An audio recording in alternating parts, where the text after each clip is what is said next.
on est parti. Ok. Donc Otmani Moustapha, joueur de Bagneux Futsal et international français, 33 ans.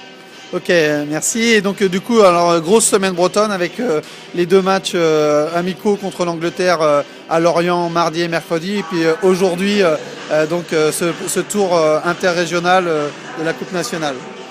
Bah, apparemment j'aime beaucoup la Bretagne, hein, parce que j'y suis de retour très vite et donc ensuite en fait à Lorient on a passé un très bon séjour, l'ambiance était chaleureuse et puis voilà, me voilà de retour ici. Pareil, l'accueil il est toujours aussi chaleureux. Le premier accueil il était parfait, le deuxième c'est la même chose, hein. C'est super et puis voilà, après c'est un autre contexte, c'est la Coupe de France, c'est différent, c'est toujours une compétition et puis voilà, le principal c'était de faire bonne figure ici. Là, il y a un chemin à parcourir du coup nous en Bretagne là, pour développer le futsal. Cette semaine la complète, on espère nous faire passer un cap. On est vraiment dans la promotion. Aujourd'hui, vous n'avez pas besoin de ça sur la région parisienne, mais on en a besoin. Qu'est-ce qui nous manque aujourd'hui là pour passer un cap à tes yeux? Pour passer un cap, déjà tout commence par la Ligue. Les clubs. Il faut que pas mal de clubs se forment. Il faut que la Ligue demande à certains clubs de pouvoir créer des sections futsal. Après, c'est petit à petit. Nous à Paris, ça s'est pas développé d'un coup. Ça s'est développé vraiment tout doucement.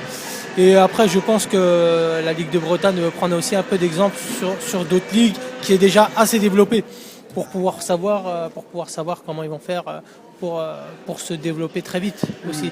Mais je pense qu'il n'y a pas de raison que ça se développe pas. Il y a des ligues, je pense, un peu plus petites que la Ligue de Bretagne qui réussit à se développer.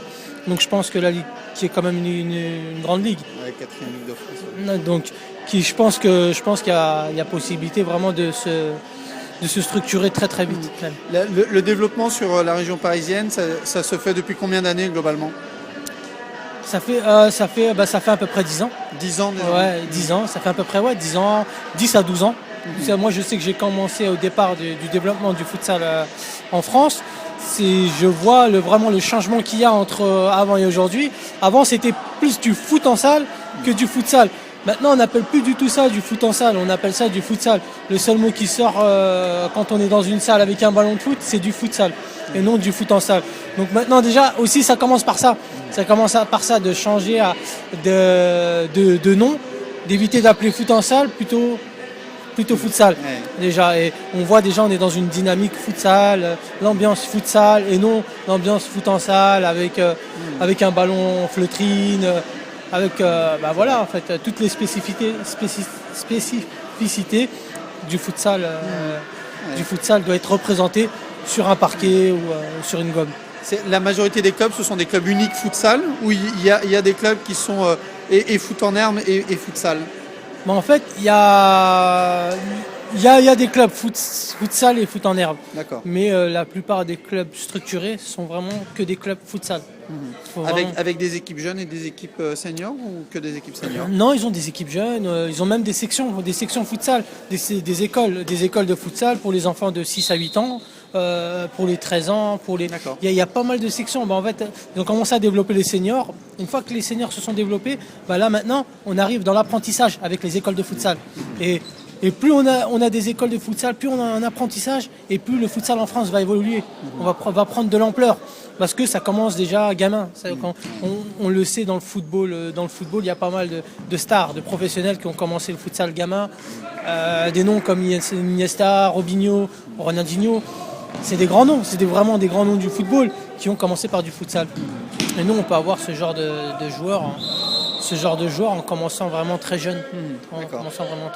Bon, on a de beaux jours devant nous sur le futsal et puis en espérant t'accueillir à nouveau dans les années à venir et en l'ayant développé de notre côté. Écoutez, moi c'est avec grand plaisir parce que j'ai vraiment aimé la Bretagne. C'était ma première en Bretagne. C'était ma première et c'était notre première aussi avec l'équipe de France en Bretagne. Et là-dessus, j'ai rien à dire. L'accueil a été chaleureux. L'ambiance, pareil, elle a été chaleureuse. Donc, c'est avec grand plaisir, en espérant revenir et voir le futsal plus développé. Ok, merci beaucoup. C'est moi, Jean. Donc, Driss Bouroum, entraîneur de Bagneux Futsal. ok.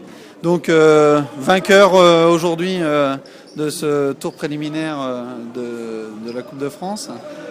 Du coup, c'était bon, vous étiez les favoris et bon. On était effectivement les favoris dû à notre statut, mais c'est jamais joué tant que les matchs ne sont pas gagnés. Donc on a pris ces 3 rencontres au sérieux et le contrat a été rempli. Voilà. Là, il y a une grosse différence de niveau du coup entre justement la D1 et puis le niveau d'aujourd'hui. Qu'est-ce qui manque globalement à ces équipes pour essayer de passer un cap, même si sur une rencontre on ne peut pas toujours se rendre compte, mais qu'est-ce qui manque? Au-delà des aspects techniques qui peuvent être réduits, car il y a des joueurs d'assez bon niveau un peu partout qui peuvent être issus du foot à 11 notamment. Il y a la donnée tactique qui est très importante, et plus on monte de niveau, plus la donnée tactique est importante. Et puis dans un deuxième temps, je dirais l'intensité.